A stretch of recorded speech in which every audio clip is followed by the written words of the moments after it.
Our country is headed towards bankruptcy if we don't get our arms around this. The more we got into the numbers, we realized we weren't doing it for our grandkids. You know, we weren't even doing it for our kids. We were doing it for us. That's how dire of a problem is. Our long-term debt has grown so large, if we wiped away all discretionary spending this year, we'd still borrow money. So long-term, it doesn't look good.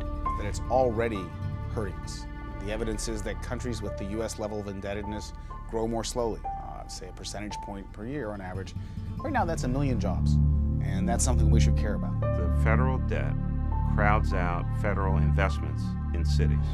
Bottom line. Every dollar we spent last year on these 2 wars, on national defense, homeland security, education, infrastructure, high value-added research, every single dollar was borrowed, and half of it was borrowed from foreign countries. That is a formula for failure in anybody's book.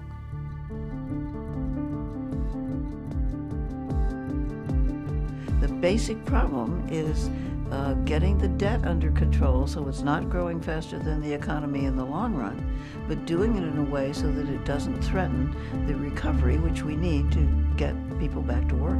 There are lots of solutions to our long-term debt problem. We're going to have to reform our tax code to generate more revenues. We're going to have to change our entitlement programs to make them sustainable over a 50-year time period, and we're going to have to look closer at both defense spending and domestic spending on ways that we can pare it back. We need to reduce spending. We're spending way too much money in Washington. But reducing spending alone won't solve the problem. We also need to reform entitlements. That's where the real money is, in Medicare and Medicaid and all of our other entitlement programs. Social Security, which has gotten so much attention over the years, there are probably 6 plans that, roughly speaking, do the same thing. You could put them in a hat, pull one out at random, I'd be happy. And I think most Americans would be happy.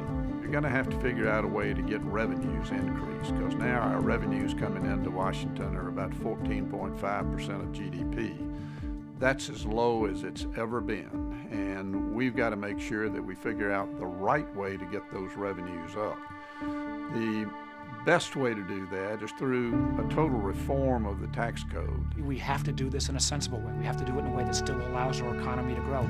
If we simply cut a lot of spending or dramatically raise taxes without also a willingness to invest, then we're going to have the same reaction we've seen in some of the countries in Europe that simply drives up unemployment. So we have to do this in a thoughtful way. The good news is America has the resources to meet this challenge if we have the courage and the political will to do so.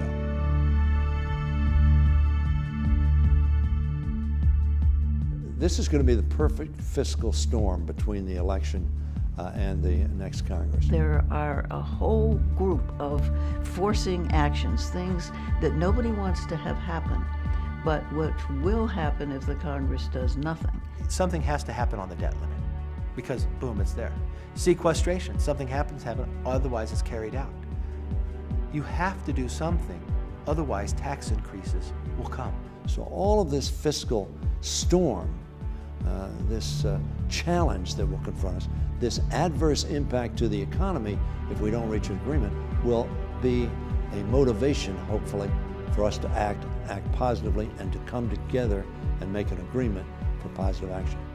So I'm hopeful that there'll be at least some of the foundation laid for how we're going to address these problems between now and the election. It's going to require real leadership, and it's going to require the involvement of both presidential nominees who have got to rise up and say, look, the problem is so serious that we think it needs to be addressed, and here's the way it should be addressed. That's what I'm hoping for. I believe there are 75 senators that would vote for a grand bargain. You know, what we need is we need folks outside of Washington in business and community organizations to demand that we stand up and do that and reinforce those members in both parties who do the right thing.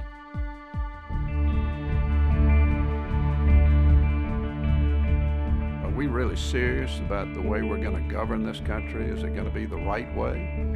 Or are we just going to kick the can down the road, as we have done far too many times, and say, well, we as a country have survived to this point and somehow we'll get through it. It's not going to happen in this case. Politics can do big and great things. It can do them for good. Sometimes it can do them for bad. And I think that we're in a time period here where people are looking at what are our values? What do we really stand for? What are we trying to accomplish? Are we in fact moving forward? I think we are. I think Americans have always been a very pragmatic people. It's easy to see the partisan and ideological divides in the moment, but if you look over the long scope of history, we solve problems, and we will solve these problems as we have in the past. This is our generation's test. You know, can we make a sacrifice? You know, we've had it pretty good in this generation. We've been asked to make few sacrifices. We've got to make some sacrifices if we want to hand the next generation a country that's as good as the one we inherited.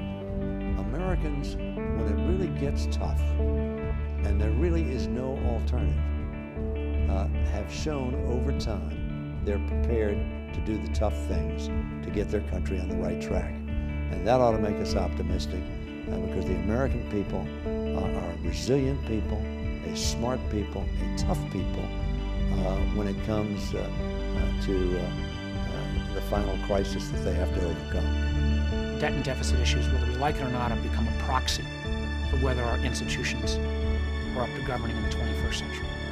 And the solutions that are demanded, small changes in our entitlement programs, a fairer tax code, you know, this isn't putting a man on the moon or defeating communism.